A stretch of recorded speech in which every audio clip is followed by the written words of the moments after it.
গ্রামে রাঙামাটির লঙ্গদুতে 4টি গ্রামের 2 শতাধিক বাড়িঘর পুড়িয়ে দেওয়া হয়েছে। অভিযোগ আছে যে একজন আদিবাসী বৃদ্ধা তিনি পুড়ে মারা গেছেন। এই যে ঘটনাগুলো ঘটছে, যদিও সরকারের পক্ষ থেকে তৎপরতা দেখানো হচ্ছে, অনেকের বিরুদ্ধে মামলা হয়েছে, কিছু গ্রেফতারও করা হয়েছে, বলা হয়েছে বিচার হবে ইত্যাদি ইত্যাদি, কিন্তু কেন এটি হচ্ছে আমরা সেটি একটু বিস্তারিত দেখার চেষ্টা করব। আমি প্রথমেই মেজর জেনারেল মোহাম্মদ আলী শিকদার আপনার কাছে যাব। যে আমরা তো জানি যে পুরো পার্বত্য চট্টগ্রাম জুড়ে সেনাবাহিনী গিজগিজ করছে, সেনাবাহিনীর অস্তিত্ব সেখানে আমরা গেলে টের পাই।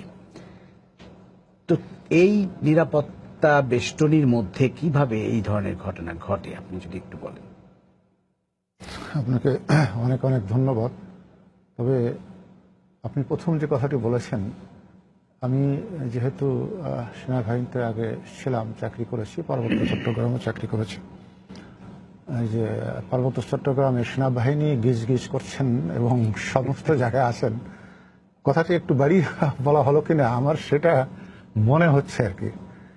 আসলে কিন্তু যখন আমি 1988 সালে পার্বত্য চট্টগ্রামে ছিলাম, তখন ধরেন একটা যুদ্ধ অবস্থায় ছিল, তখন শান্তি চুক্তি হয়নি শান্তি বাহিনীর সাথে, এটা সবাই জানেন, এটা লুকোচুরির কিছু নেই, একটা যুদ্ধ অবস্থায় ছিল, আমরা কিন্তু এটা যুদ্ধ অবস্থায় ছিলাম। তখন কিন্তু সমস্ত জায়গায় সেনাবাহিনী ছিল না। সেনাবাহিনী তাদের ক্যাম্প আছে, ক্যাম্প করা হয়, সেই সেনাবাহিনীর যে কৌশল আছে সেই কৌশলের উপর ভিত্তি করে কোথায় ক্যাম্পটা করলে সুবিধা হবে সেখানে থাকে, ওখান থেকে হয়তো তারা তাদের দায়িত্ব যেটা আছে সেই অনুসারে মুভ করে কাজ করে। তারপরে শান্তি চুক্তির পরে কিন্তু বহু ক্যাম্প প্রায় গুটিয়ে আনা হয়েছে, অনেক ক্যাম্প গুটিয়ে আনা হয়েছে। সেখানে সরকারের শান্তি চুক্তির যে শর্ত অনুযায়ী যে 5টা না 6টা সেনাবাহিনী ক্যান্টনমেন্ট হবে, যেটা অন্য আমাদের জায়গায় সেই ক্যান্টনমেন্টে আছে, অতিরিক্ত হয়তো কয়েকটা ক্যাম্প আছে। সুতরাং এই যে ঘটনাটি ঘটছে সেটি এই যে সেনাবাহিনীর যে নিরাপত্তার গিজগিজ করছে সেটির ভিতরে ঘটে গেছে, এই কথাটা কতটুকু সেটা দেখার বিষয় বলে আমি মনে করি। তবে আপনি যদি এখন দেখেন এই শান্তি চুক্তির পরে এখন প্রত্যেকটি এলাকায় কিন্তু সেনাবাহিনী আর আপনার আইন শৃঙ্খলা রক্ষা করার জন্য তো কাজে কিন্তু সেনাবাহিনী নিযুক্ত নাই। সেনাবাহিনী তখনই সেখানে হস্তক্ষেপ করে যান যখন ওখানে যারা বেসামরিক প্রশাসন রয়েছেন তারা যখন তাদেরকে ডাকেন যে আমাদের এখন আপনারা আসেন, আমাদের সেটা প্রয়োজন, সেইখানে কিন্তু সেই হয়ে যাচ্ছে এবং বাংলাদেশে অন্য অন্য জায়গায় যেভাবে হচ্ছে সেইভাবে যাচ্ছে। সেনাবাহিনী কিন্তু সউদ্যোগে, আমার যতটুকু জানা আছে, যদি আমি ভুল হই আমি জানি না, বাট আমি যতটুকু জেনে এসেছি বা জানি, সেনাবাহিনী তো সউদ্যোগে কোথাও কোনো কার্যক্রমে বা কোনো অপারেশনের দায়িত্বে সেখানে এই সিভিল নেচারের দায়িত্বে যাচ্ছে না। সেনাবাহিনীর কতগুলো নির্দিষ্ট কাজ আছে সেগুলো তারা করছেন, হ্যাঁ, তাদের ক্যান্টনমেন্টে যেগুলো হয় সাধারণত সেগুলো আসছেন। কিছু কিছু জায়গায় যেখানে ওদেরকে সুনির্দিষ্টভাবে কিন্তু প্রশাসন থেকে দায়িত্ব দেওয়া হয়েছে যে সেখানে নিরাপত্তা তারা নিশ্চিত করবেন। সুতরাং এইখানে গ্রামে গ্রামে কিন্তু সেনাবাহিনী নিয়োজিত নাই যতটুকু আমার ধারণা। সুতরাং এখানে সেনাবাহিনীর নিরাপত্তা বেষ্টনীর ভিতরে এসে তারা এই কাজটি করেছে, এটা বোধহয় আমার কাছে যতটুকু আমি জেনেছি তাতে সেরকম আমার কাছে মনে হয়নি। ঘটনা ঘটেছে এটি হলো সত্য, এবং যা ঘটেছে আমরা খবরে দেখেছি অত্যন্ত দুঃখজনক, বেদনাদায়ক এবং ন্যাক্কারজনক। এইরকম ঘটনা বাংলাদেশে আমরা কেউই প্রত্যাশা করি না। কিন্তু এই ঘটনা যেটা আপনি আপনার প্রারম্ভিক বক্তব্য বলেছেন, সেটিও বোধহয় আমাদের বেশি জোর দিয়ে দেখার কথা যে বারবার এই ধরনের ঘটনা কেন ঘটছে এবং এটার থেকে আমরা বের হতে পারি কি করে, সেটি বোধহয় আমাদের বেশি জোর দেওয়া দরকার। সুতরাং সেই জায়গাটা যদি আমরা যাই তাহলে কিন্তু আমাদের সমস্যাগুলো আমাদের চিহ্নিত করা দরকার, যে এখন বর্তমানে পার্বত্য চট্টগ্রামের সমস্যাটা কি। সেই সমস্যার মূল যে জায়গাটি আছে সেখানে পার্বত্য চট্টগ্রামে বহুমুখী স্বার্থান্বেষী গোষ্ঠীর উদ্ভব ঘটেছে, শান্তি চুক্তির পরেও ঘটেছে। আপনি জানেন যে শান্তি চুক্তির বিপক্ষে বড় একটি গোষ্ঠী, সশস্ত্র গোষ্ঠী দাঁড়িয়ে গেছে, ইউপিডিএফ বোধহয় যেটা তাদের নাম, তারা শান্তি চুক্তি বাস্তবায়িত হোক তারা সেটা চান না। তারপরে ওখানে বাঙালি পাহাড়ির একটা দ্বন্দ্ব আছে, এক শ্রেণীর বাঙালি যারা ওখানে গেছেন তারা এখন নানাভাবে ওখানে প্রতিষ্ঠিত, তারা রাজনৈতিক দলের সাথে জড়িয়ে গেছেন, সব দলের সাথে আছেন, এবং তারা কিন্তু সেখানে রাজনৈতিক হিসাব নিকাশ করে অনেক সময় অনেক কাজ করেন। সুতরাং আমরা যখন এই ধরনের ঘটনা দেখি তখন কিন্তু আমরা শুধুমাত্র নিরাপত্তার দৃষ্টিভঙ্গি থেকে যে যারা নিরাপত্তার দায়িত্বে ছিল তারা বোধহয় ব্যর্থ হয়ে গেল এবং সেই জন্য ঘটনা ঘটে গেল, সেটি দেখলে বোধহয় আমরা জিনিসটা সংকুচিত দৃষ্টিতে দেখা হবে। আমাদেরকে একটু এই জিনিসটা প্রসারিত দৃষ্টিতে দেখা দরকার। সেখানে এই যে গোষ্ঠীগুলো, স্বার্থান্বেষী গোষ্ঠী, ধরেন দলগত স্বার্থ আছে, বিএনপি বলেন, আওয়ামী লীগ বলেন, সেখানে জামাতেরও লোক আছে, তারপরে অন্য দলও আছে যারা আছে, বাঙালি পাহাড়ি গোষ্ঠী আসে, ওখানে লোকালি আপনার যে স্থানীয় যে সরকার ব্যবস্থা আছে সেখানে দ্বন্দ্ব রয়েছে। এই যে বহুমুখী দ্বন্দ্ব, তারা সেই দ্বন্দ্বের আমরা যদি পূর্ববর্তী ঘটনাগুলো দেখি, প্রত্যেকটি ঘটনায় কিন্তু আমরা দেখব যে এই দ্বন্দ্ব থেকে ঘটনার সৃষ্টি হয়েছে, তারপরে সেটির বিস্তৃতি ঘটেছে এবং পরে যা ঘটেছে সেটি দুঃখজনক। সেখানে আমরা যেটা প্রত্যাশা করি না সেটি ঘটেছে। সেটা হলো যে এই যে আমরা যেটা দেখলাম যে একজন যুবলীগ পরিচয় আমরা জেনেছি যে একজন যুবলীগের কর্মী, সে মোটরসাইকেলে গেল, তাকে আর খুঁজে পাওয়া গেল না, সে নিহত হয়ে গেছে। এখন সেই বিষয়টি ছিল প্রধান বিষয় যে একজন মানুষ সে গেল, সে ফিরে এলো না, বরঞ্চ সেটি কেন যে ঘটনাটি ঘটলো সেটি উদ্ঘাটন করার জন্য সেটা আপনার প্রশাসন বলেন, যারা ওখানে অন্যান্য সংস্থা আছেন তারা বলেন, তারা সোচ্চার হওয়া দরকার। সেই ঘটনাটি কিন্তু এখন চাপা পড়ে গেছে, সেটা কিন্তু সেই চাপা পড়েছে। সেই যে লোকটা নিহত হলো তারও কিন্তু স্ত্রী বিধবা হয়েছে, তার কিন্তু একটা ছেলে আছে, একে দেখেন সেই ঘটনা একেবারে চাপা পড়ে গেছে। সুতরাং এখানে কিন্তু আমাদের যেটা আমার মনে হয়েছে, এবং পূর্ববর্তী আমরা যখন ওখানে দায়িত্ব পালন করেছি তখন কিন্তু এরকম পরিস্থিতি ভিন্ন ছিল, তখন কিন্তু এরকম বহুমুখী গোষ্ঠী ছিল না। বাঙালি পাহাড়ি দ্বন্দ্ব থাকলেও কিন্তু সেটি মাথা ছাড়া দিয়ে উঠতে পারেনি, কারণ তখন সমস্ত কিছু সেনাবাহিনীর নিয়ন্ত্রণে ছিল। সেনাবাহিনীর নিয়ন্ত্রণে থাকার কারণেই কিন্তু তখন এরকম বাঙালি হতে পারেনি। হ্যাঁ, ওখানে অনেক ঘটনা ঘটেছে, অপারেশন হয়েছে, সেখানে অনেক মিসহ্যাপ ঘটেছে, সেটা ভিন্ন আলোচনার বিষয়। সুতরাং এখানে কিন্তু সেনাবাহিনীর এই দায়িত্ব এখন নেই। সুতরাং এখানে এই গোষ্ঠীগত দ্বন্দ্বের বেড়ে যাচ্ছে, গোষ্ঠীগত দ্বন্দ্ব বেদের কারণেই সেখানে রাজনৈতিক বিষয়গুলো কিন্তু আমরা দেখেছি বিভিন্ন সময় এসে যায়, হ্যাঁ, দলগত ভাবে। ধন্যবাদ। আমরা পরে না, আমরা সেনাবাহিনীর ভূমিকার কিছু প্রশংসাও করতে হবে। সেনাবাহিনী কিন্তু দ্রুত ঘটনাস্থলে গেছে এবং আমরা যেটা দেখেছি যে ইতিমধ্যেই পুনর্বাসনের কাজও শুরু করে দিয়েছে সেনাবাহিনী। সেই ভালো কাজগুলো সেনাবাহিনী করছে, এটি একটি ভালো ব্যাপার। কিন্তু যেটা আপনি বললেন অতীতে সেনাবাহিনী বাড়াবাড়িও করেছে, সেরকম ঘটনাও আছে। আমরা সুযোগ পেলে হয়তো সেটা নিয়েও কিছুটা আলোচনা করব। কিন্তু আমি এখন যাব শামসুল হুদা আপনার কাছে। পার্বত্য চট্টগ্রামে যে একটা বড় সমস্যা, মানে শান্তি চুক্তির অনেকগুলো ধারাই এখনো পর্যন্ত বাস্তবায়িত হয়নি, তার মধ্যে একটা বড় জিনিস হচ্ছে ভূমি বিরোধ।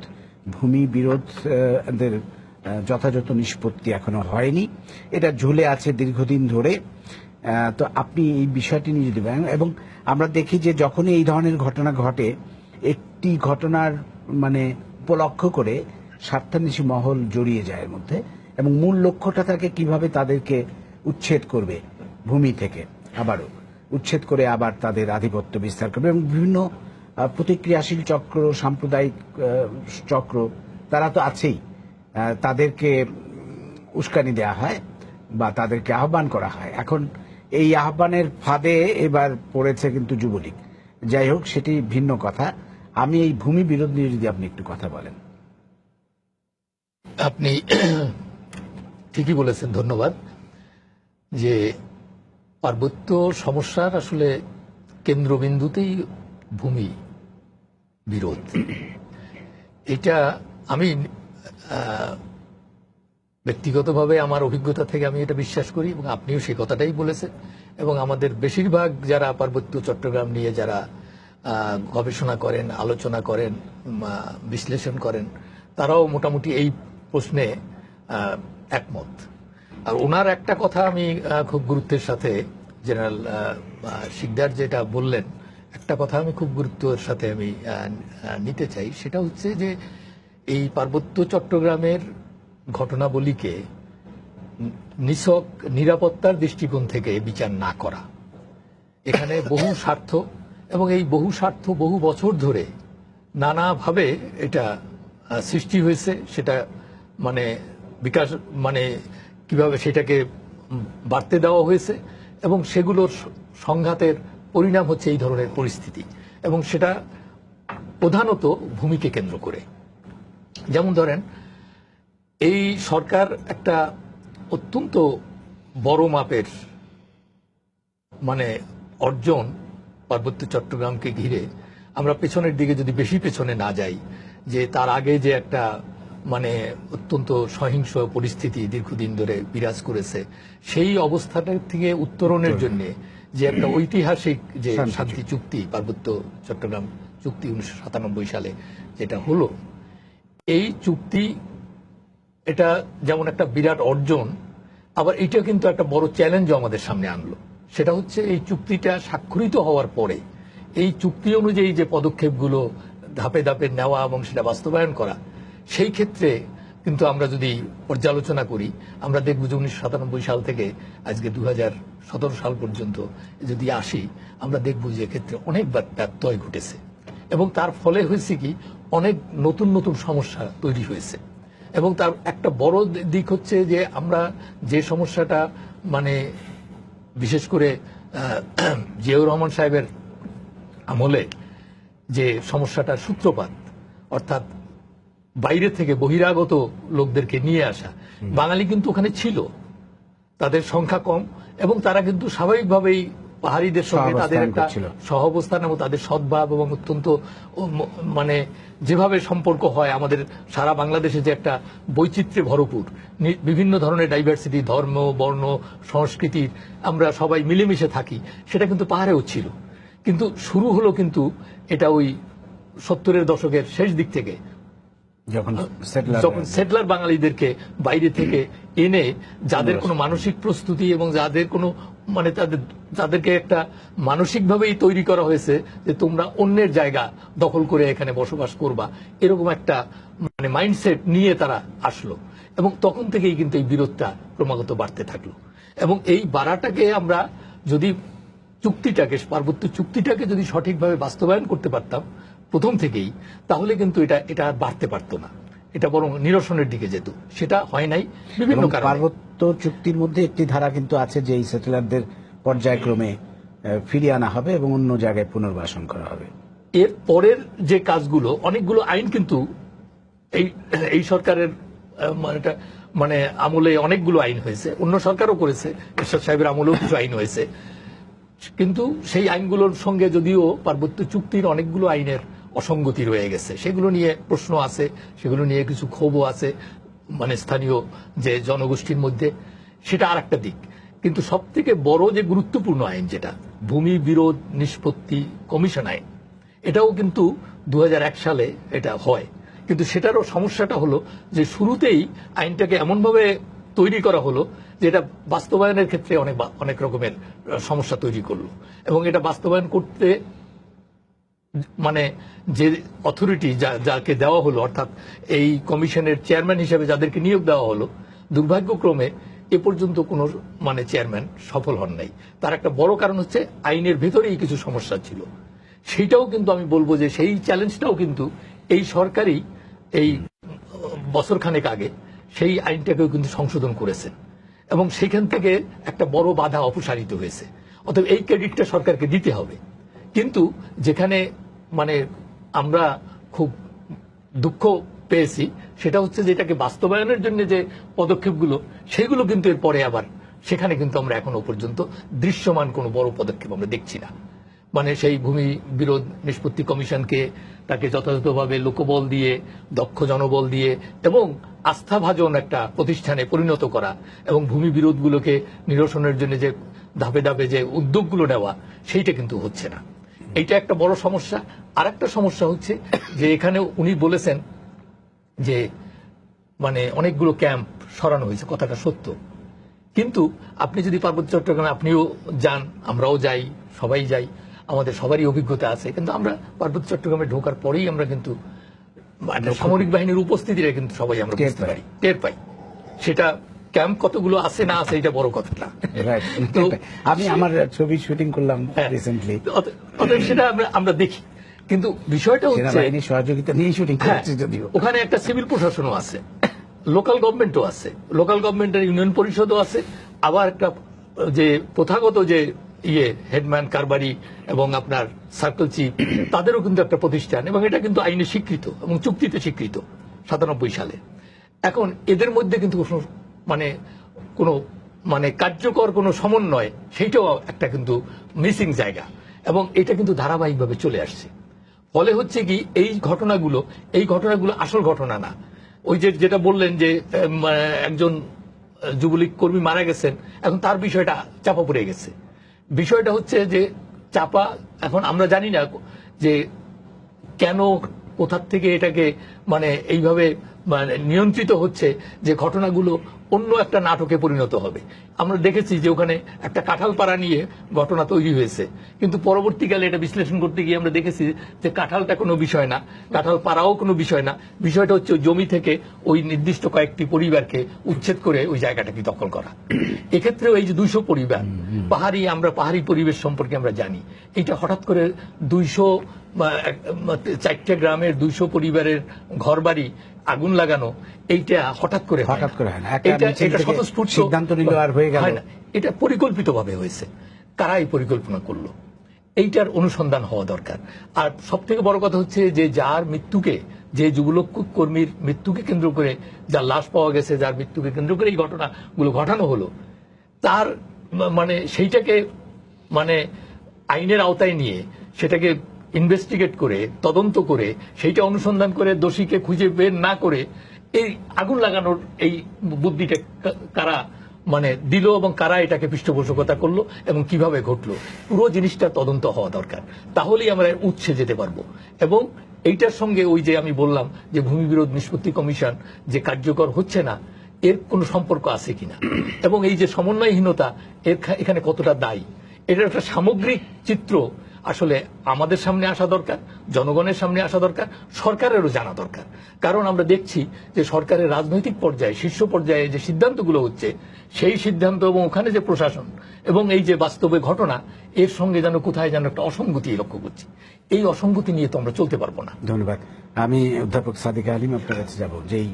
উনি যেই প্রশ্নটা করলেন যে আমরা যদি উৎসে যেতে চাই আর কি, কেন এই ধরনের ঘটনা বারবার ঘটছে, বা এটি তো পরিকল্পিত মনে হচ্ছে, কারণ হুট করে একটা মিছিল থেকে 200 বাড়িঘর জ্বালিয়ে দিল, এইটা বিশ্বাসযোগ্য হতে পারে না। এবং আমরা জানি যে ওখানে সুযোগ সন্ধানীরা বসে আছে। আপনি এই জিনিসটা যদি বলেন, প্লাস একটু যদি আমরা পেছনে ফিরে যাই, এই যে জিয়াউর রহমানের আমলে যে সমস্যাটার উদ্ভব হলো, এই বাঙালিদের ওখানে পুনর্বাসন করা, এবং যেই বাঙালিরা বিভিন্ন এলাকা থেকে গেছে, মিশ্র সংস্কৃতির, সমস্যাটা ওখান থেকেই শুরু। আপনি যদি একটু বলেন। ধন্যবাদ আপনাকে। আমি শুরু করি প্রেক্ষাপটটা দিয়ে, কেননা আমার পূর্ববর্তী দুজন বক্তাই সেটা উল্লেখ করেছেন যে 1979 থেকে 85 সাল পর্যন্ত মনে হয় সবচেয়ে বেশি যে আমাদের বাঙালি জনগণকে যে নিয়ে যাওয়া হয়েছে, যেটাকে আমরা বলছি ডেমোগ্রাফিক ইঞ্জিনিয়ারিং, এবং পুরো আপনার সোশিও ইকোনমিক এন্ড পলিটিক্যাল সিনারিওটাই বদলে গেছে পার্বত্য এলাকার। এবং আপনি জানেন যে সেই সময় কিন্তু ডিসিদেরকে বলা হয়েছিল যে এখানে প্রচুর জমি আছে, এবং তোমাদের এলাকায় যে সমস্ত মানুষ আসলে বিপর্যস্ত বা ভূমিহীন, তাদেরকে পাঠানো হোক। এবং আমার নিজের বাড়ি কুমিল্লা জেলায়, আমি যখন পার্বত্য এলাকায় কাজ করি, আমার দাদির বাড়ি নোয়াখালী, আমি গেলে আমি তাদের অ্যাকসেন্ট শুনে বুঝতে পারি যে কোন এলাকা থেকে তারা বেশি এসছে। সেখানে দেখা যায় যে নোয়াখালী মানুষ অনেক বেশি আছে, আবার দেখবেন নর্থ বেঙ্গলেরও কিছু মানুষ আছে। কেমন খুবই ইন্টারেস্টিং যে আপনি দেখবেন যে খাগড়াছড়ি থেকে বাস ছেড়ে চলে যাচ্ছে একদম নর্থ বেঙ্গল পর্যন্ত, বা আপনার অন্যান্য দূর দূরান্ত, যেখানে আমরা আসলে এগুলো আমরা আশা করি না যে এত দূর থেকে এত দূরে একটা ডিস্ট্রিক্টের বাস যাচ্ছে। যাই হোক, এই যে একটা সিস্টেম্যাটিক ওয়েতে যে পপুলেশন ট্রান্সফারটা হয়েছে, এবং প্রায় 400,000 বাঙালিকে সেটেল করা হলো, এবং তাদেরকে যে নিয়ে যাওয়া হয়েছিল, তখন বলা হয়েছে যে এখানে প্রচুর জমি আছে, তোমাদের কোনো সমস্যা হবে না, তোমাদেরকে ভূমি দেয়া হবে। এবং এখানে একটা স্টাডিতে দেখাচ্ছে, একটা রিসার্চ আপনার 1964-66 সালে হয়েছে, যেটা কানাডার আপনার ফরেস্ট্রি ইঞ্জিনিয়ারিং ইন্টারন্যাশনাল লিমিটেড এরা করেছিল, এবং সেখানে বলছে যে এ ক্যাটাগরির জমি আছে 3.1 একর, বি ক্যাটাগরি 67,871 একর, এবং সি ক্যাটাগরি হচ্ছে 3,63,621 একর। এখন এই 3 লক্ষ তো একেবারে বাম্পি ল্যান্ড, এবং মাঝামাঝি জায়গাটাও তাই, অর্থাৎ মাথা পিছু যে পরিমাণ ভূমি দরকার সমতলে যেটা আছে তার থেকে অনেকাংশেই কম। এখন এই যে বাঙালিদেরকে নিয়ে যে আমি বললাম ঠিক আছে, এখন কি তারা পাহাড়ে যে চাষ করবে, তারা তো জানে লাঙ্গল চালাতে। সেই জন্য যারা সমতলের মোটামুটি বা পাহাড়ের পাদদেশে যেসব আদিবাসী ছিল, বা যারা কিনা আপনার যেটা জেনারেল সাহেব বললেন যে ইনসার্জেন্সির সময় যে সমস্যাটা হয়েছে, তখন কিন্তু আমরা জানি প্রচুর আদিবাসী তারা চলে গেছিল ভারতে আপনার বর্ডার ক্রস করে, এবং কাপ্তাই ড্যাম হওয়ার ফলেও, এবং এই যে তাদের জমিগুলো কিন্তু আপনার দখল হয়ে যায়। এবং আমরা জানি যে কাপ্তাই হ্রদ, যেটা অনেকে আমরা নৌবিহারে যাই, আমরা অনেকে হানিমুন করতে যাই, কিন্তু আসলে কাপ্তাই হ্রদের ইতিহাস কিন্তু অনেকে জানে না যে 1960 সালে পাকিস্তান আমলে যে কাপ্তাই হ্রদটা সৃষ্টি করা হয়েছিল বিদ্যুৎ উৎপাদন করার জন্য, এবং কাপ্তাই হ্রদের মধ্যে কিন্তু সবচেয়ে বেশি মানে যেতে চাষযোগ্য জমিগুলো ডুবে গেছে। এখন যখন ভূমিটা জেগে উঠে, সেটার দখলও কিন্তু এখন থাকে যেসব আপনার বাঙালিদেরকে নিয়ে যাওয়া হয়েছে, আদি বাঙালিদের কাছেও না। তো এই যে আপনার ছোট ছোট ছোট জায়গা থেকে আইনের পরিবর্তনের মাধ্যমে কি পরিমাণ জমি লিজ দিতে পারবে সেটারও পরিবর্তন আসছে, ডিসি ক্ষমতাটাও সেখানে বৃদ্ধি করা হয়েছে। অর্থাৎ ৭৯ থেকে ৮৫ এইটা জাতির জনক বঙ্গবন্ধুর হত্যার পরে এই যে আপনার এইটা পরিকল্পিতভাবে একটা সিদ্ধান্ত নিয়ে, এবং এরশাদ যেটাকে আরো বেশি তীব্রতা দিয়েছিল এটা রূপটিকে, এটা কিন্তু সমাজ বলেন, তাদের সংস্কৃতি, তাদের রাজনৈতিক চিত্র প্রেক্ষাপট বদলে দিয়েছে। এখন যে কারণে আমরা দেখছি যে ওখানে কিন্তু এখন বাঙালিরাই বেশি, আদিবাসীরা কিন্তু এখন অনেক বেশি কমে গেছে। আপনি যদি খাগড়াছড়িতে যান, অবশ্যই আপনি যান, দেখবেন যে ওখানে গেলে আমার কাছে মনেই হয় না যে ওটা আসলে আদিবাসীদের একটি জেলা শহর। তো এই জায়গাগুলো অনেক সমস্যার সৃষ্টি করছে। তাদের নিজস্ব যে অকুপেশন ছিল, যে কাজগুলো তারা করতো, জুম চাষের পরিমাণও কমে গেছে, কারণ এখন তারা এত বেশি ভিতর দিকে ঢুকতে হচ্ছে অনেক দূরে যে তারা জুম চাষ করছে, এবং যে সময়ে তারা গ্যাপ মানে দিত, একটা পাহাড়কে ছেড়ে দিত, সেই গ্যাপটাও কমে গেছে। অর্থাৎ তাদের যে নিজস্ব তার জীবন যাপন স্বকীয়তা সেটা অনেকটাই কমে গেছে। কিন্তু ইতিবাচক পদক্ষেপগুলো হচ্ছে যে চুক্তিটা হয়েছে, যে চুক্তিটাকে আমরা বলছি শান্তি চুক্তি, শান্তিটা কিন্তু আসলে আমরা বলছি এটার জন্য মাননীয় প্রধানমন্ত্রী ইউনেস্কো শান্তি পুরস্কার পেয়েছেন। এবং আমার একটা কথা না বললেই চলে না, যে যেটা ভূমি কমিশনের কথা বলছে, যে এই উৎসগুলা কোথায়? ভূমি কমিশনের ভূমি বিরোধ নিষ্পত্তি আইনটি যখন হলো, বারবার প্রধান একজনকে আপনার নিয়োগ দেওয়া হচ্ছে, কিন্তু কার্যকর হয়নি। কার্যকর না হওয়ার একটা বড় আর একটা কারণ ছিল যে সমতলে যেভাবে ভূমি জরিপ করে আমরা বলি এটা খাস জমি, এটা এটা রেকর্ডকৃত বা এটা অ্যাকোয়ার্ড, সেই পদ্ধতিতে কিন্তু পার্বত্য এলাকায় চলবে না। কারণ পার্বত্য এলাকায় প্রথাগত আইনের ভিত্তিতে যে জমিটা আছে, যেটাকে আমরা মূলধারার লোকজন বলছি এটা খাস জমি, এইটা নিয়ে কিন্তু আসলে দ্বন্দ্বটা শুরু হয়ে যাচ্ছে। অর্থাৎ প্রথাগত জমির উপরে কিন্তু এই সমস্ত আদিবাসী জনগোষ্ঠীর কোনো রেকর্ড নাই। এবং আপনি এটা জানেন যে আন্তর্জাতিক ভাবে আপনি নিউজিল্যান্ডে দেখেন, আপনি অস্ট্রেলিয়া দেখেন, আপনি কানাডা দেখেন, আপনি ফিলিপিন্সে দেখেন, যেখানে আদিবাসী আছে সেখানে কারো কিন্তু রেকর্ড নাই। এখন এইটাকে যখন আমরা স্বীকৃতি দিচ্ছি না, তখন দ্বন্দ্ব শুরু হয়েছে। তখন মাননীয় প্রধানমন্ত্রী বলল যে ঠিক আছে, আমি সমতলের যেভাবে ভূমি জরিপ হয় সেটা পার্বত্য এলাকায় হবে না, যারা আমাকে বিশ্বাস করে অস্ত্র সমর্পণ করেছে তাদের উপর আমি এই অত্যাচার নির্যাতন চলতে দিব না, তারা তাদের মতো তাদের স্বকীয়তাটাকে রক্ষা করে, আমরা জানি যে আমরা ILO 107-ও আমরা অনুসমর্থন দিয়েছি, তাদের স্বকীয়তাটাকে রক্ষা করে আমরা সেভাবে ভূমি জরিপের জায়গায় যাব। কিন্তু এটা কিন্তু অত্যন্ত আমি মনে করি সমস্যা আছে, এখানে অনেক জটিলতা আছে, যেটা বলছেন যে বিভিন্ন স্বার্থান্বেষী মহল এখানে ঢুকে গেছে, যার ফলে আজকে যখন যে ভদ্রলোক মারা গেলেন, তারপরে যখন তারা মিছিল করতে চেয়েছে, তখন আমি দেখছিলাম গণমাধ্যমে যে সেখানে পুলিশের ওসি, ডিসি সবাই বলছে যে আমরা মিছিলের করার অনুমতি দিয়েছি, কেননা এটা গণতান্ত্রিক অধিকার। খুব ভালো কথা, ওনারা গণতন্ত্রের চর্চা করছেন, আমি ওনাদেরকে অভিনন্দন জানাই। তাহলে প্রথাগত জমির উপরে আদিবাসীদের থাকাটাও কিন্তু গণতান্ত্রিক অধিকার, তাদের নিরাপত্তা দেওয়ার মানে বিষয়টি কিন্তু আমাদের সংবিধানকেই বলে দিয়েছে যে রাষ্ট্র নিশ্চিত করবে। তাহলে একজন ৭৫ বছর বয়সী একজন বৃদ্ধা নারী, তিনি কিন্তু মানে জীবন্ত অবস্থায় যে উনি দগ্ধ হয়ে মারা গেছেন, এবং সেখানে আজকে দেখেন ২৫০ বাড়ি আপনার পুড়ে গেছে, এবং বৃষ্টি হচ্ছে কিন্তু এখন ওই লংগদুতে, আমি আসার আগে এখানে শুনছিলাম সেই বৃষ্টির মধ্যে তারা আছেন। অর্থাৎ যেটা জেনারেল সাহেব বলছেন, আমি ওনাকে অভিনন্দন জানাই যে উনি ধরনের বক্তব্য দিলেন যে হ্যাঁ ওখানে অনেক ধরনের আতঙ্ক সৃষ্টি হয়, কিন্তু আপনি হয়তো রূপকর্তে বলেছেন যে গিজ গিজ করছে, আমি বলবো যে পার্বত্য এলাকা একটা মানে নিরাপত্তার চাদরে বেষ্টিত, তার মধ্যে কেমন করে এই ধরনের ঘটনা ঘটে। এবং এখানে কিন্তু ঘটনা আজকে যে নতুন হলো তা না, আমি জাস্ট একটু পিছনে যাব না, খুব 2016-তে আমরা দেখেছি যে গোবিন্দগঞ্জে কি হয়েছে, যেখানে র্যাব বিজিবি গেছে। আপনি দেখেন 2011-তেও কিন্তু 23টি বাড়ি পুড়িয়ে দেওয়া হয়েছিল লঙ্গদুতে। এবং সেই 2010-এ সাজেকে, যেখানে এখন সব টুরিস্টরা দৌড়াচ্ছে দেখার জন্য, সেখানেও কিন্তু আপনার এই টুরিস্ট স্পটটা তৈরি হওয়ার আগে সেখানে সমস্যা হয়েছে। 2008-এ তত্ত্বাবধায়ক সরকারের সময়ও কিন্তু সেখানে সমস্যা হয়েছে। অর্থাৎ একটা জিনিস খুব পরিষ্কার, যখনই আমি কোনো কিছু করতে যাচ্ছি, সেটা প্রশাসন থেকেই হোক, সেটা সেনাবাহিনী থেকে হোক, বা সেটা কোনো স্বার্থান্বেষী গোষ্ঠী হোক, এবং সেটা কি ভূমিটা দখল করতে হবে, সেইটা দখলের পিছনে পরিকল্পিতভাবে ঘটনাগুলো ঘটানো হচ্ছে। এবং সেই ভূমিটা দখলের জন্য কিন্তু আতঙ্কের সৃষ্টি করা হচ্ছে। আজকে সেনাবাহিনী ওদেরকে ঘর বাড়ি বানিয়ে দিচ্ছে, আবার আমরা দেবো যে 3-4 মাস ঘুরতে না ঘুরতেই আবার ওই এলাকাতেই আর একটা ছোট একটা ঘটনা বা একটা বড় ঘটনাকে নিয়ে তাদেরকে আমরা উচ্ছেদের মুখে ছেড়ে দিব। সেহেতু এই বিষয়টা আসলে একটা রাজনৈতিক বিষয়। আমি ওনাদের সাথে একমত যে রাজনৈতিক ভাবেই কিন্তু আসলে আমি মনে করি যে এই বিষয়টি, যেমন চুক্তিটা একটা রাজনৈতিক ফসল আমাদের, যেখানে মাননীয় প্রধানমন্ত্রী সেদিন চন্দ্রিকা কুমারাতাঙ্গাকে বলেছেন যে উনি কোনো তৃতীয় পক্ষকে কিন্তু সেখানে ইনভলভ করা হয়নি চুক্তি যখন হয়েছে। তাহলে আমরা কিন্তু সেটা নিয়ে গৌরব করি, আমরা গর্বিত যে হ্যাঁ এটা তৃতীয় পক্ষ ছাড়াই হয়েছে। তাহলে আমরা কেন সেই সব নিরীহ আদিবাসীদের উপরে এই জুলুম নির্যাতন চালাবো? ধন্যবাদ। আমাদের সাথে একজন দর্শক আছে, আমরা একটা ফোনটা নেই। প্রিয় দর্শক, আপনার পরিচয়টা দিয়ে ফোনটা করুন। জি জি, আমার নাম হচ্ছে রিপন বড়ুয়া, আমি চিটাং থেকে বলছি। আমার একটা কোয়েশ্চেন আছে, সেটা হচ্ছে আমরা যদি দেখি ভারত এবং পাকিস্তানে ওখানে সংখ্যালঘু মন্ত্রণালয় আছে, কিন্তু আমার দেশে ওইরকম কোনো মন্ত্রণালয় গঠন করা হয়নি। আর আরেকটা কোয়েশ্চেন, সেটা হচ্ছে আমরা দেখি আমাদের অনেক 10-15 বছর আগে দেখি আমাদের রাজধানীর আশেপাশে কিন্তু অনেক আদিবাসী ছিল, কিন্তু এখন দিন ওরা রাঙ্গামাটি খানখাচুরি যেতে যেতে শেষ পর্যন্ত চলে আসছে।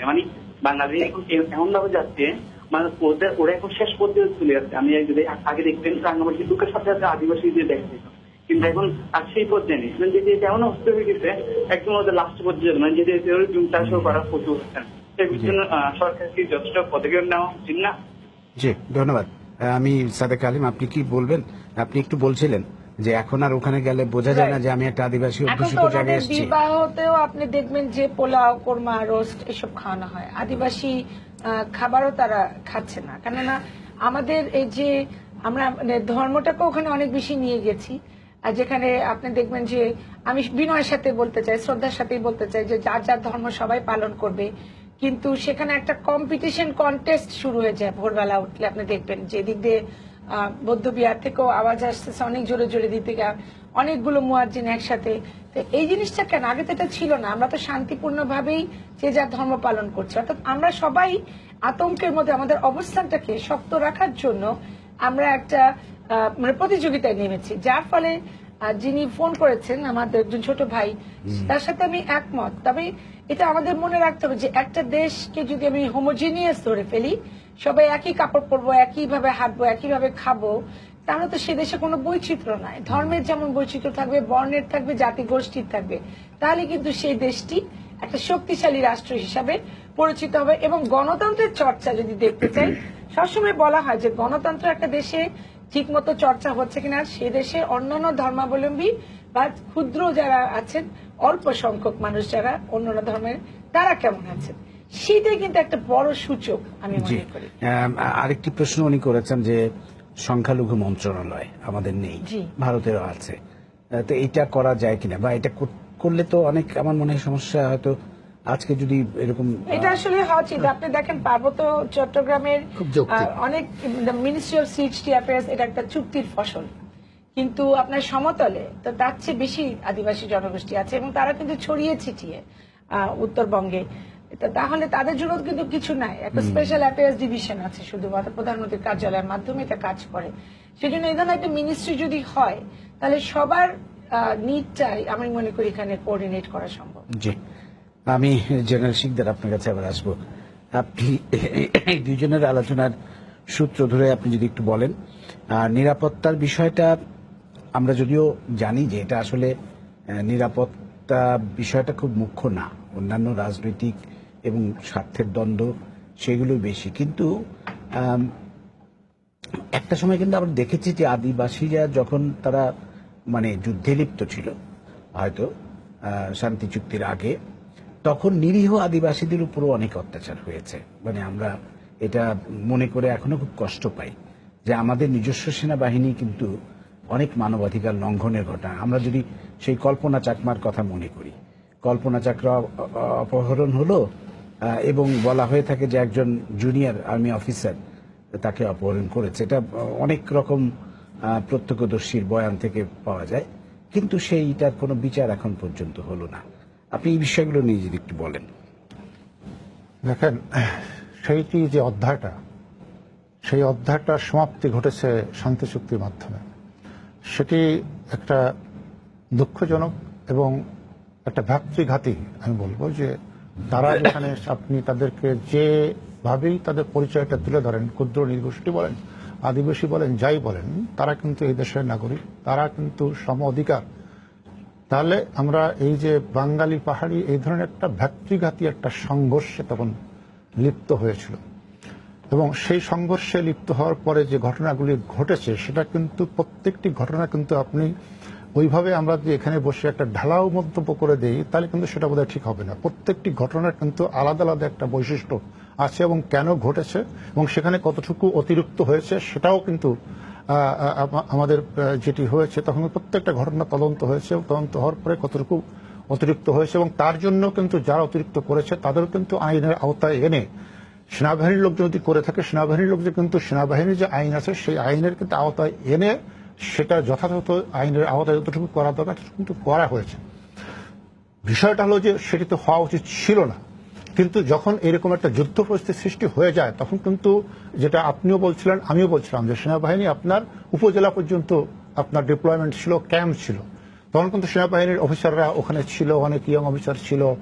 তাদের এই যে একটা যুদ্ধ পরিস্থিতি সেটা কিভাবে মোকাবেলা করা হবে সেটা কিন্তু পরিষ্কার গাইডলাইন ছিল, পরিষ্কার নির্দেশনা ছিল, নীতিমালা ছিল।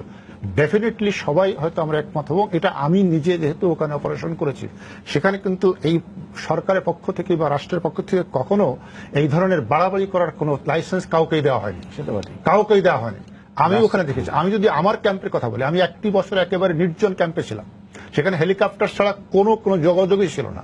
আমরা খেতাম শুধু ওই আপনার ওই যে শুকনা ওই যে আমাদের কুমড়া আর হলো ডাল আর হলো চাল, আর কোনো খাবার সেখানে আমরা পেতাম না। সেখানেও আমরা দেখেছি, আমি নিজে বলতে পারি সেখানে তো একটা ঘটনা ঘটেনি, একটা এই ধরনের কোনো মানে যেটা অ্যাক্সেস, ওইটা আমাদের যুদ্ধ পরিস্থিতি ছিল যখন তাদের সাথে সংঘর্ষ হয়েছে, তারাও অস্ত্র নিয়ে আমাদের সাথে সংঘর্ষে লিপ্ত হয়েছে, আমরা লিপ্ত হয়েছি, সেটি একটি ডিফারেন্ট পরিস্থিতি হয়েছে। সেখানে হতাহতের ঘটনা সব পক্ষে ঘটেছে, সেনাবাহিনীর অনেক লোক কিন্তু সেখানে মৃত্যুবরণ করেছে। সুতরাং এই যে হতাহতের ঘটনা, ভ্রাতৃঘাতী দ্বন্দ্বটা, সেটা তো প্রত্যাশিত ছিল না। কিন্তু একটি বিষয় কিন্তু আমাদের এখানে একটু বৃহত্তর দৃষ্টিতে দেখার দরকার বলে আমি মনে করি। দেখেন, এই যে যেটি আলোচনায় এলো যে 1976 সালে জিয়াউর রহমান ক্ষমতা এলেন, তিনি পরিকল্পিতভাবে মানুষকে উদ্বুদ্ধ করে বা যেভাবে হোক সরকারি নির্দেশনায় মানে এই নিয়ে গেলেন। কেন নিয়ে গেলেন? আজ পর্যন্ত কি বাংলাদেশে কেউ রিসার্চ করে বের করেছেন যে উনি এই সিদ্ধান্তটা কেন নিলেন? এখন যদি আমরা ঘটনার সাথে ঘটনার সংযোগ ঘটাই তাহলে কিন্তু অনেক কিছু চলে আসে।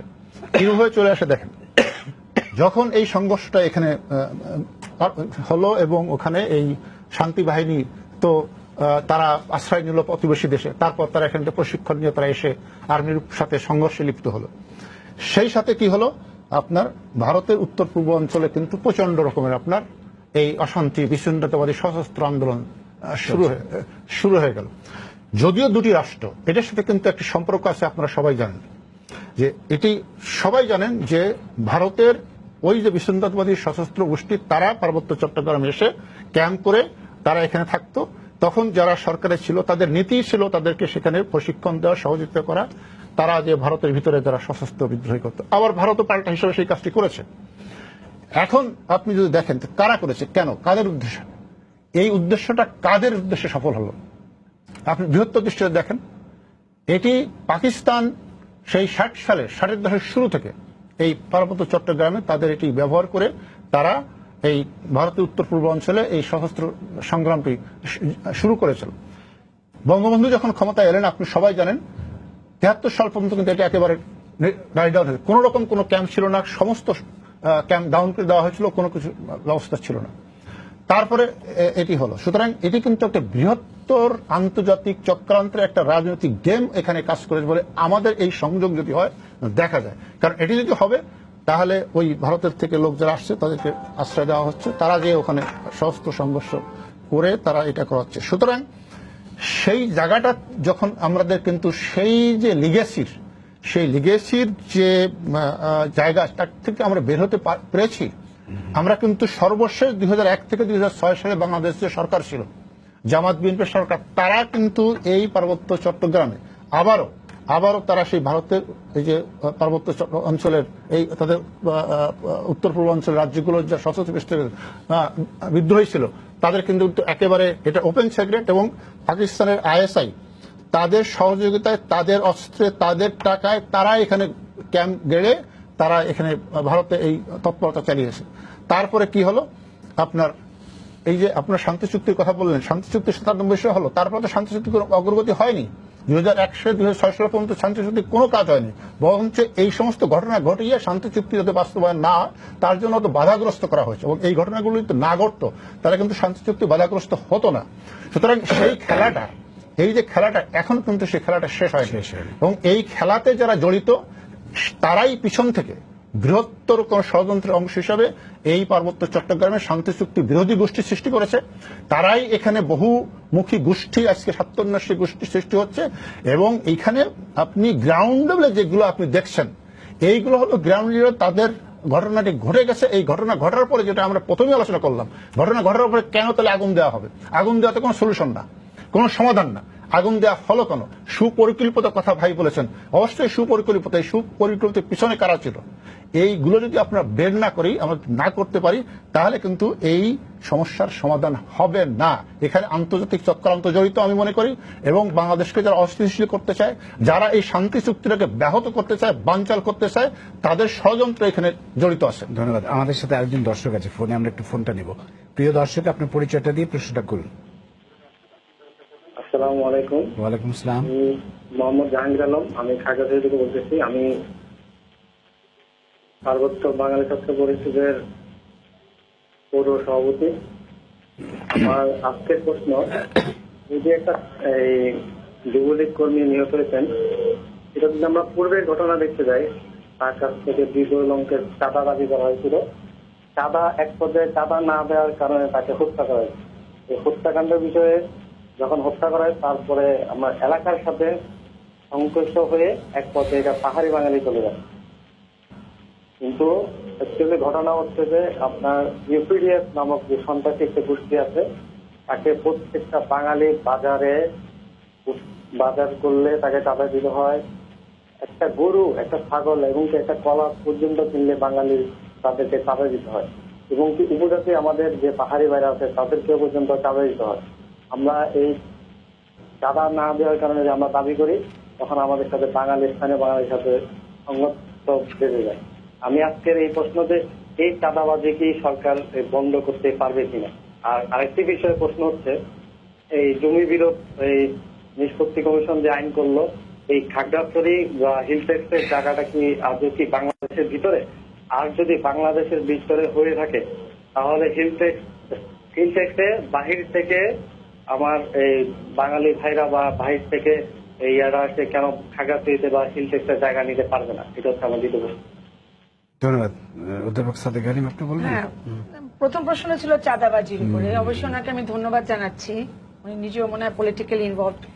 চাঁদাবাজির বিষয়টা হচ্ছে যে চাঁদাবাজি সারা বাংলাদেশে চলছে, তবে এখানে যেটা পার্বত্য এলাকায় যে এখন দেখেন সেখানে জনসংহতি সমিতি আছে, সেখানে ইউনাইটেড পিপলস ডেমোক্রেটিক ফ্রন্ট যেটা ইউপিডিএফ আছে, সেখানে বাঙালিদেরও কিন্তু আমরা বাঙালি মুসলিম ভাইরা ওনারা মিলেও কিন্তু আমরা রাজনৈতিকভাবে বিভিন্ন দল, বিভিন্ন ব্যানারে আমরা আছি। সেহেতু চাঁদাবাজিটার যে প্রাতিষ্ঠানিকরণ হয়েছে এটা অস্বীকার করা যাবে না, এটা ঠিক উনি বলেছেন, এবং সেটা বন্ধের উদ্যোগটা আমার মনে হয় একদম কেন্দ্রীয়ভাবে সেটা নেওয়া খুব কঠিন। অবশ্যই তারা নিবেন, কিন্তু তারা যেহেতু স্থানীয় পর্যায়ে আছেন, সেখানে তারা যখন ডায়ালগ করেন, সবাই বসেন, একটা আমি শিওর, আমি জানি যে ডিসি অফিসে নিয়মিত বৈঠক হয়, সেসব বৈঠকে এসব আলোচনা করা প্রয়োজন। আর যে জিনিসটা উনি বলেছেন ভূমির প্রশ্নটি, এটা একেবারেই এই প্রশ্নটি সবসময় আসে। আমি ফিলিপিন্সের কথা বলি, যেখানে শামসুল হুদা ভাই এবং আমরা একসাথে গিয়েছিলাম, যেখানে এখন যিনি দুজন মন্ত্রী, তারা তখন মন্ত্রী ছিলেন না, আমাদের মেনন ভাই, ইনু ভাই। ফিলিপিন্সে প্রথাগত আইনের ভিত্তিতে যে জমিগুলো আছে আদিবাসীদের, যেটা আমরা একটা তর্ক করি যে কে আগে আসছে, বাঙালিরা আগে আসছে না আদিবাসী আসছে, সেটা তো তর্কের বিষয় না। যারা আছে বংশ পরম্পরায়, সেটাই হচ্ছে বিষয়টি। এখন এই জমিগুলো তো তারা রেকর্ড করেনি, এবং ফিলিপিন্সে আমরা দেখেছি যে একজন পার্লামেন্টারিয়ান, উনি তার পুরো জীবনটা উৎসর্গ করেছেন তাদের জন্য একটি বিল উত্থাপন করে, সেটা উনি পাশও করিয়েছেন। এবং সেখানে সমুদ্রের মধ্যেও আমরা দেখলাম যে আদিবাসীদের মালিকানা দেওয়া হয়েছে, কিন্তু তারা কিভাবে তারা সেটাকে রক্ষণ করবে, কিভাবে তারা ব্যবহার করবে, সবকিছু সেখানে তাদেরকে সে পদ্ধতি সম্পর্কে তাদেরকে সচেতন করা হচ্ছে। তো সেখানে এই পার্বত্য এলাকায় অবশ্যই আমরা যেতে পারি, কিন্তু আমি তো জমি কেনার, সেই প্রথাগত জমি কেনার আমার কোনো অধিকার নেই।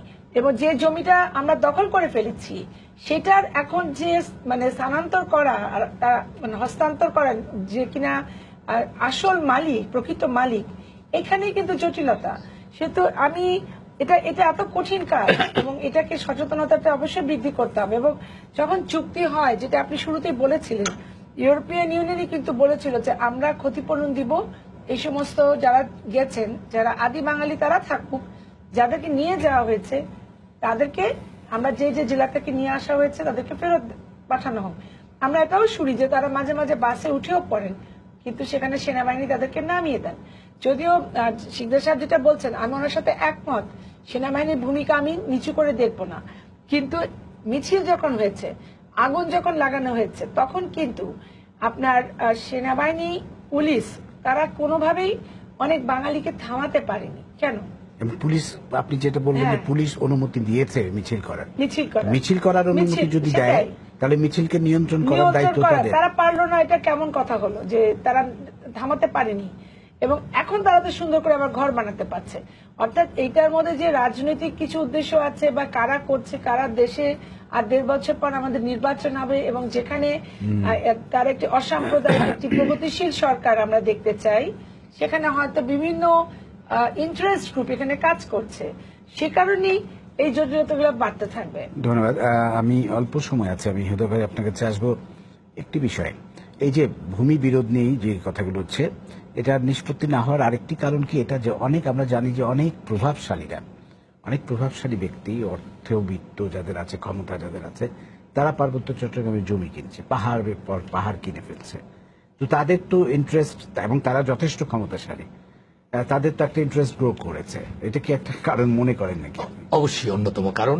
এটা তো উনি ওনার কথার মধ্যে একটা কথা উনি শুরুতেই বলেছিলেন, আমি অ্যাপ্রিসিয়েট করি, যে নানা স্বার্থ ডেভেলপ করেছে, এবং এই স্বার্থের মধ্যে একটি স্বার্থ হচ্ছে এই ধরনের ওখানে জায়গা কিনেছে, ওখানে বন নিয়েছে, ওখানে রাবার বাগান করেছে, ওখানে বিভিন্ন টুরিস্ট স্পট করার জন্য ইনভেস্টমেন্ট করেছে। এটা একটা, এবং তারা খুব ক্ষমতাশালী, বিত্তশালী, সম্পদশালী। অতএব তাদের নানা সরকারেরই নানা অঙ্গের মধ্যে তাদের যে প্রভাব, সেটা খুব সহজেই আমরা বুঝতে পারি। এটা একটা বড় বাধা।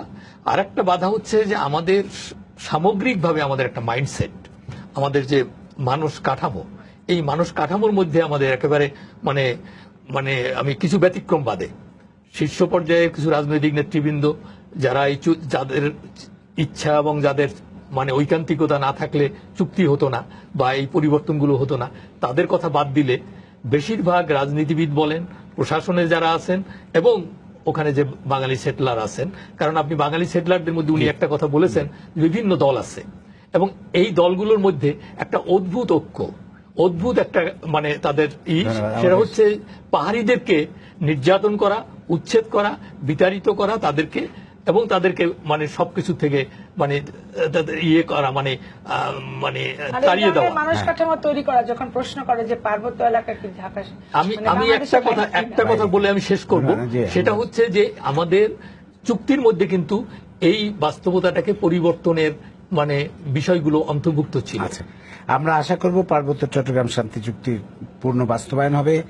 আমাদের আদিবাসীরা ভালো থাকবেন, তাদের উপর আর নির্যাতন হবে না। শুধু আদিবাসীরাই নয়, সকল সংখ্যালঘু কেউই যাতে নির্যাতনের শিকার না হন, এবং বাংলাদেশ যেন সত্যিকারের মুক্তিযুদ্ধের আদর্শে একটি অসাম্প্রদায়িক রাষ্ট্র হিসেবে আমরা গড়ে তুলতে পারি, এই প্রত্যাশা ব্যক্ত করে অসাম্প্রদায়িক এবং মানবিক রাষ্ট্র। আপনাদের অসংখ্য ধন্যবাদ জানিয়ে শেষ করছি আজকে সম্পাদকীয়। প্রিয় দর্শক, সবাইকে শুভেচ্ছা। আগামীকাল আবার দেখা হবে রাত 10টায়। দেখার আমন্ত্রণ রইল। শুভরাত্রি।